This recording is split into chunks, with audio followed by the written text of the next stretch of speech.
From the beginning of the project, what we wanted to do was look at everything we did at Heavenly Sword, look at the things we did really well, like the facial technology and things that worked really well, and things that didn't work well, or that we wanted to build upon. So we've kind of listened to a lot of the criticisms of the game, Heavenly Sword, and I believe we've improved in every aspect, in terms of game length, in terms of the variety of gameplay, and we've really worked well with people like Andy Serkis, Nitin Sawhney, Alex Garland, and everyone's in it for one reason, and that's to make it an emotive experience that matters to you when you're playing it.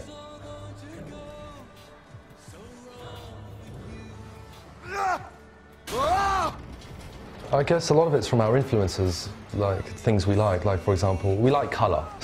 So like that's why Heavenly Sword was so colourful, and that's why Enslaved is colourful.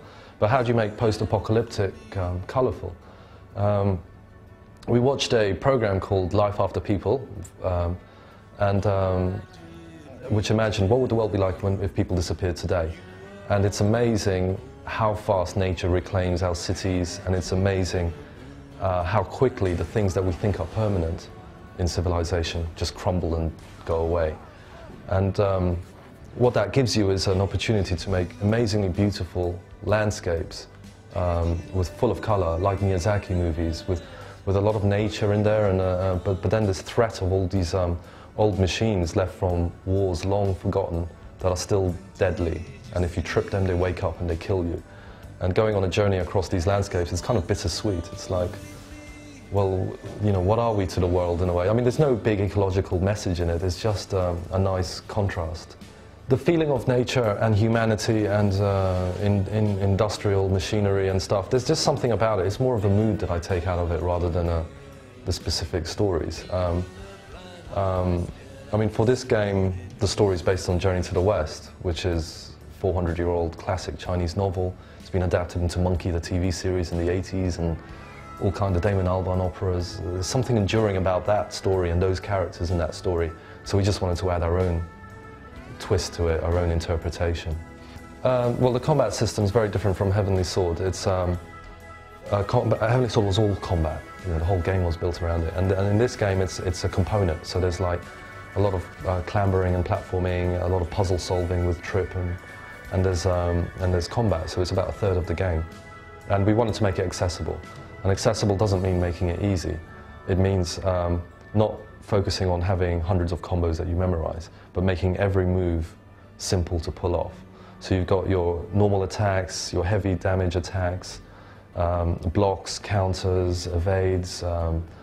You've got a stun attack, so you can stun some enemies, incapacitate them while you take out others.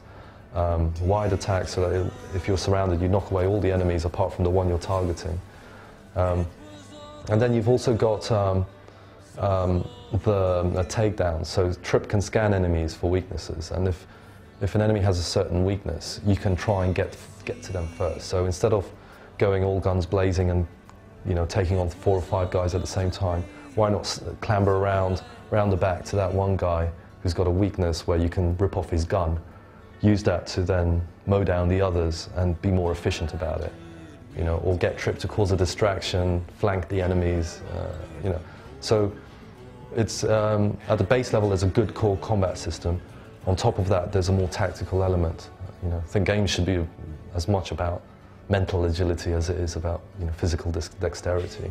You found yourself in this world. It's about 150 years in the future. There's been lots of disasters that have happened. We don't dwell on them. We just know that it's about 50 years since the last big war was fought, and Monkey and Trip have no memory you know, at this point of what happened. They have no understanding of what civilization was like. What they do know is that the world's a dangerous place, and they both deal with it in different ways. Monkey's like a loner, he's like Rambo. He stays out of trouble, he stays out in the wild.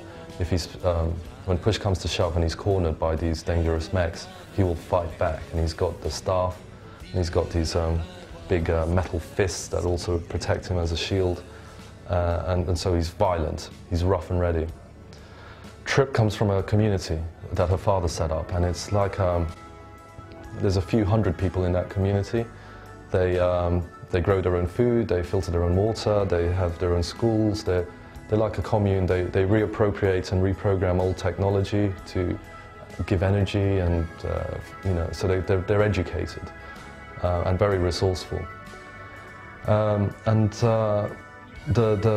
under constant threat. Everyone in this world is under constant threat with these slave ships that pick up people, capture them, slap on these mind-controlling slave headbands and ship them out west. And nobody knows why that is.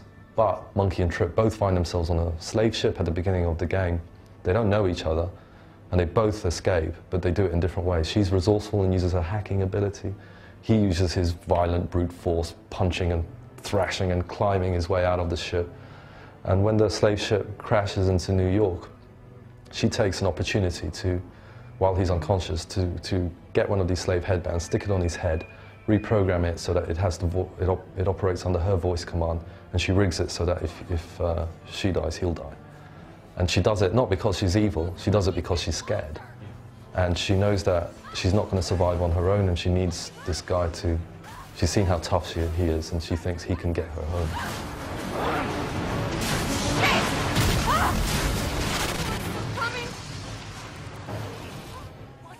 Well, the journey west is across North America, so you start in New York. New York is used because it gives you just a point of reference that everyone knows about in the real world. And as you go through the landscapes, it does become a bit weirder. So you might go across like a graveyard of giant robots that once fought in this big battle. And you go through them, and they're not alive, although some might be twitching. And it's a very eerie moment. Or you might go, you'll get to Tripp's village, and it's a totally beautiful landscape in the mountains. But you don't go off the planet or anything. As much as possible, we wanted to keep it plausible. Does that mean that there's room to expand on the IP and possibly continue the story? Well, one of the things that Alex Garland taught me is that you have to treat every project as your last. Make sure that there's a beginning, middle, and ending, and any cool ideas you have, you put into that project. You don't hold back. So as far as we're concerned, Monkey is its own story. If it's successful, there is room for more, but it's designed to work as its own story. I mean, we've got a plan for DLC which hasn't been announced yet, and I don't think it's going to be announced for a little while yet, but it's definitely something that's not going to be like multiplayer. It's not that kind of DLC. It'll probably be story focused. So there's not going to be any co-op in the game? This is just a pure single player game? Yeah, this is a pure single player game. It's actually been pretty good. We've actually managed to keep a fairly low profile, which suits us just fine. I'd rather actually be kind of like underdog, under the radar, and come out with something cool. I think Heavenly Sword, was totally the opposite. And right now I feel quite comfortable with how things are going.